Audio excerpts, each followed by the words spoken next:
Don't look. Alright, so we're gonna be smoking some deer meat today. I got my knives, I got my outdoor edge here. These are actually for skinning and caping deer. But I'm just gonna use that to help trim off some of this extra stuff here. When I first brought this deer home, I actually put it on top of some ice for a good couple days, and hopefully that'll help give it a little bit better taste of this meat. Aged it a little bit. I think it's for about a week or so. I think it was about at least 7 days, something like that. So yeah, so I'm gonna go ahead and trim all this stuff off, and the next step we'll go ahead and inject it with some beef broth. We're gonna inject the heck out of it. I'm gonna squeeze in every drop that I can in there. So I'll let y'all know and keep it posted. I'm not in any rush since I'm stuck here in quarantine, waiting for my test results. But I'm feeling fine, so thank God. And one of the main things too, when you're under a lot of stress, is to minimize. Well, actually, when you're under a lot of stress and you know you're being tested, you got a lot of sickness around the family. That's the most important time to really stay strong mentally. Physically, of course, but if you're not mentally strong, then that's gonna take over your body. And if that takes over your body, then then that's when the sickness will take over. No matter what condition, stress will destroy you. No matter what condition, especially if you're battling cancer. You know, you have to have a strong mind, strong spirit to get through all of that. The people I know, my family members I've known, you know, they've been able to keep themselves mentally stable, focused. So when you have time, make sure you set time apart from your day to do things that's gonna get your mind off of situations, whether it's fishing, hiking, painting, whatever it is, you gotta do it. To me, obviously outdoors, crafts, sewing, I do it all. Like back in the old days, you know, cowboys, they had to know how to sew, they had to know how to do everything. They didn't have mommy out there in the middle of nowhere to do this a lot of that stuff. So a lot of stuff you have to learn to do on your own.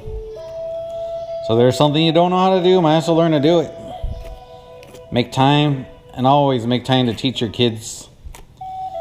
I already taught my kids how to smoke meat, not an actual cigarette. But you have to make time to do all that. And it'll be rewarding for them when they get older. So yeah, I'm just taking my time, trying to have fun out of this and respect the animal that I shot this past year. And you have to respect these animals. Don't go hunting just for fun, just to kill something. The other day I was watching a hunting show, and it was called something Deer Massacre, which is a joke and so disrespectful for the animal. And I mean, they're making it sound like there's some kind of military guys just destroying animals. You know, I mean, some of these TV shows, it's just nothing but money and marketing. And it's embarrassing. People are going out there for the wrong reasons. They go hunt trophy deer, get the antlers, supposedly donate the meat. Tell you one thing, those orphans, they're sick of deer meat. If you really want to donate, give those poor kids some beef, some steaks, some ribeyes. If you want to make some orphans happy, do that. Yeah, blah blah blah. Yes, of course they need meat, but hey, you really care? Buy the poor kids some damn ribs. But that's just my 2 cents. Everyone has their opinion. And yeah, I'm just gonna keep working on this, and I'll keep y'all posted. I wanted to show you all a little trick too in this tactical knife that I got. It's pretty cool because this is something you kind of carry on, just slap it under your belt for protection. One of my buddies gave this to me, but these are also pretty sweet. So you're getting to some hard to reach areas that you're trying to work out. These knives come in real handy because you got a good grip and they got that little angle, you can get in there real good. And these suckers are sharp as hell. So yeah, pretty cool little deal. Just thought I'd share that with y'all. Alright, we have our beef stock here. I'm gonna add a little bit of vinegar in there for the acidity, just to help break down some of that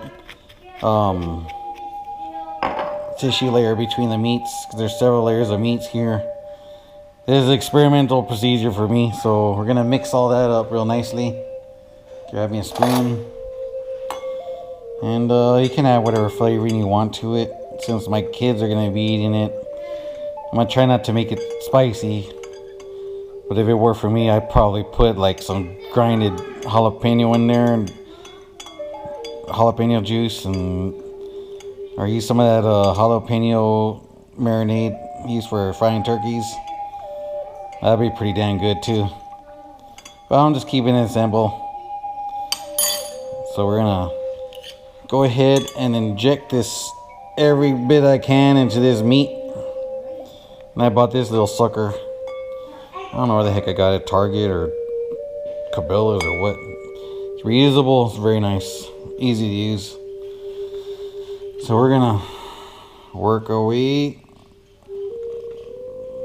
I'm gonna try to use the same hole to inject several different areas. See that sucker expand? It's in there very nicely.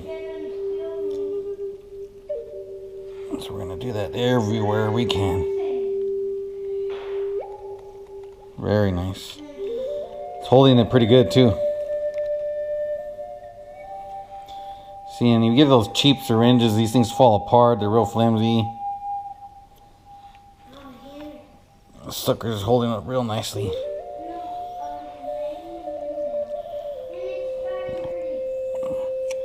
Very good.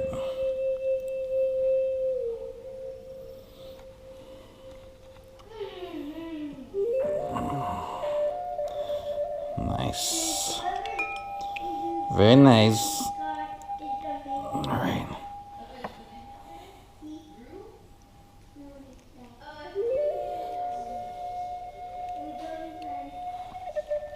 In the same way I do a turkey. I'm just getting it in everywhere I can. Some moisture in that meat. So once I'm done with this, then we'll get into seasoning the meat on the outside. So we'll skip to that spot next. Alright, I already injected everything from here. And I went ahead and seasoned it up. I just used some brisket rub from Fiesta seasoned rub, nothing special. So the next question is the bacon. Well, I'm gonna put bacon because I want to try to get any bit of flavor I can in this meat. But some people say, you know, it doesn't really help too much putting it on top or help with the moisture much. So I'm gonna do a little bit of both. What I'm gonna do is, in these little areas, the different meat layers, I'm gonna go ahead and pack in the bacon. I'm gonna pack it in wherever I can without damaging the tissue.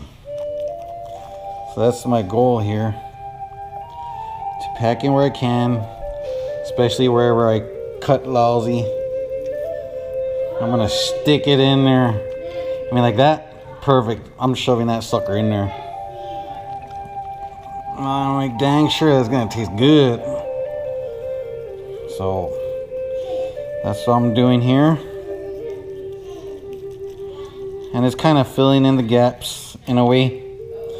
Kind of like plastering the deer meat. How do I know? I don't. It's all experimental. All experimental. But wherever you find these little gaps, we're gonna pack it in. We are going to pack that puppy in like there is no tomorrow. Once we pack it in, I'm gonna do the other side. The other side's a disaster. Put it around that bone there. Let's flip her back. See, there's plenty of space. This is gonna be the bottom side. Actually, we'll see.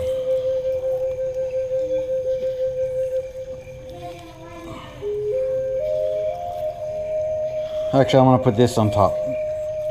This side is on top, the one that's all cut up the most, because the bottom side is sealed in pretty good. So I'm gonna use that side to try to hold more of the liquids. And this side that's all chopped up, I'm gonna try to seal it up with a bacon. So the other side, seal up the muscle gaps with the bacon. Try to do the same with this. And then I'm gonna cover this. Try to preserve some of the fluids there where all the muscles are all cut up.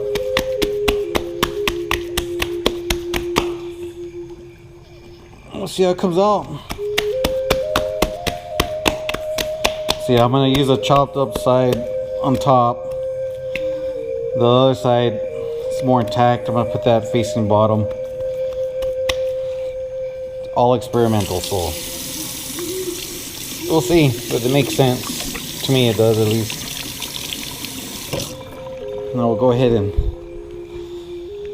put this in the smoker. Right, so I'm putting my smoker at the lowest setting, which is 200. And I want to make sure that it's definitely not creeping above that. And then I still have a little bit of brisket grease on there. I'm gonna leave a little bit on there. That'll help flavor up a little bit. I'm using mesquite pellets because I'm just trying to use it up. And I got my assistant here, keeping an eye on everything. So we're gonna go ahead and put this puppy in there. I'm not gonna bother with the weight. It's a big piece for this tiny smoker, but you know what? I'm gonna make it work.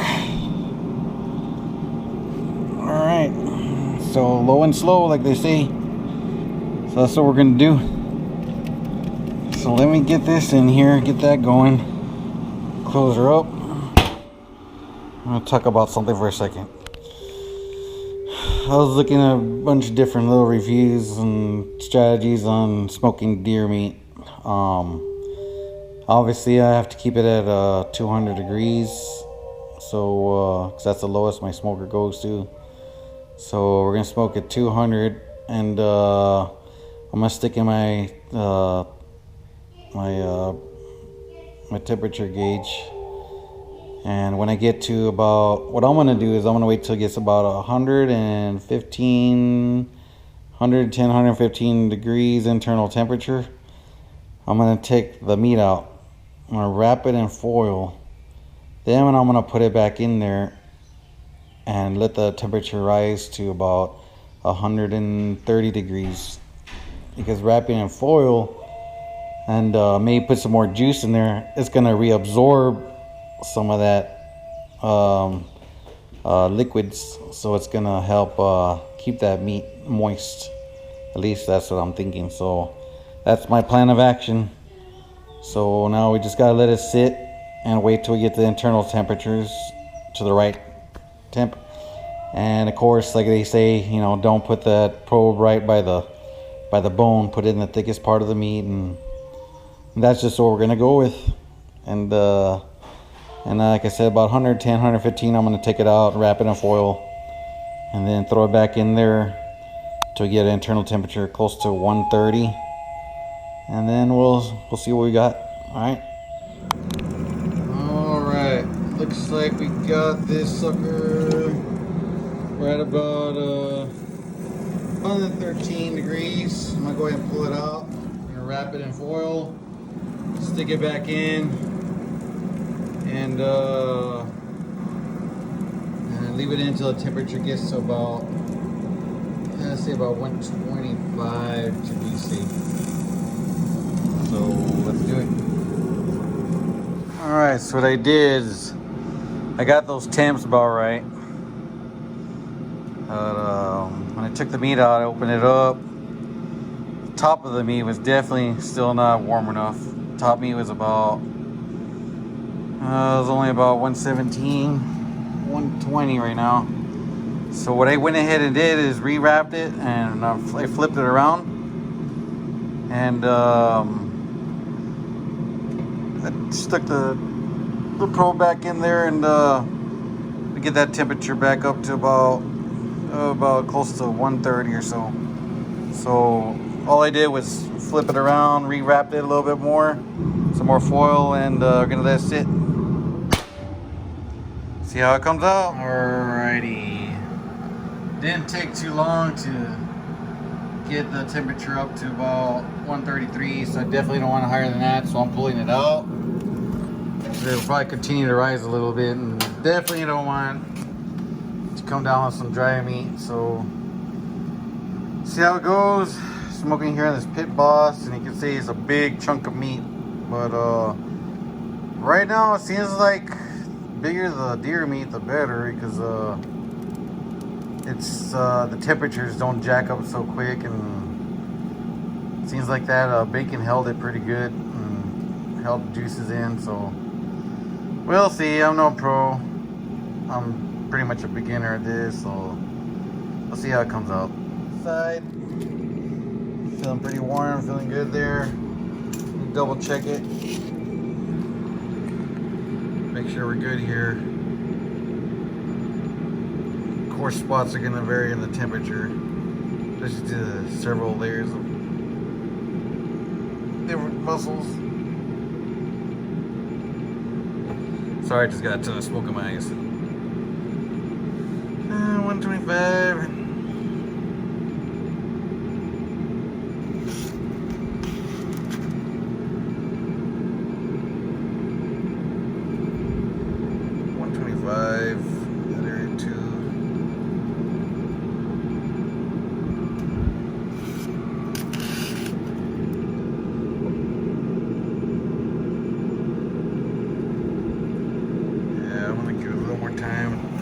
Stick this. Goes in pretty good like butter, almost like brisket, so we'll see. Let's see where this holds. Alright. Look at that. Whoa, wait, what? My son on some. Like, give me some of that meat. Give me some of that meat. It's hungry. Oh my Lord. We're gonna go ahead and cut a piece of this meat up. Put it to the test. It's very soft and tender. It's hard to do with one hand and the camera on the other.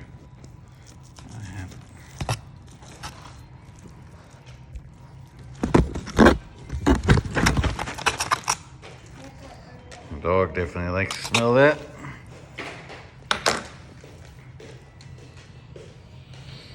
It's looking pretty good.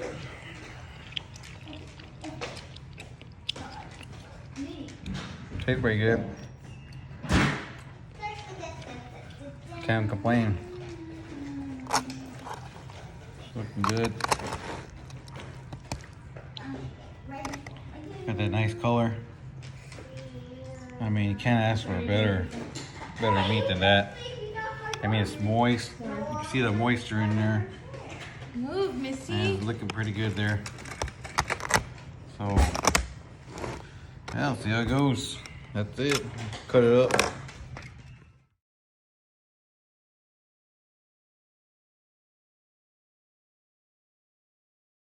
So, I'm cutting this up basically like steaks. And basically you're getting yourself pretty much prime rib. That's what it's coming out like. Tasting like prime rib, tender like prime rib. The tricky part is the size of this meat. I had to smoke it a little bit longer, do a little extra strategies. The middle near the bone is a little bit more on the rare side, but it's definitely perfect. Temperature's just right. Very soft. I mean, you could just see right here how soft that is. I mean, these are indentation. It has to come down there. You got your piece of meat waiting for you. That dog. Yeah, it's perfect. It's delicious. It's tender. I mean, it's soft meat. It's moist. I don't know what else to say. I don't know what more do you want out of this, this leg. Yeah, it's definitely not dry.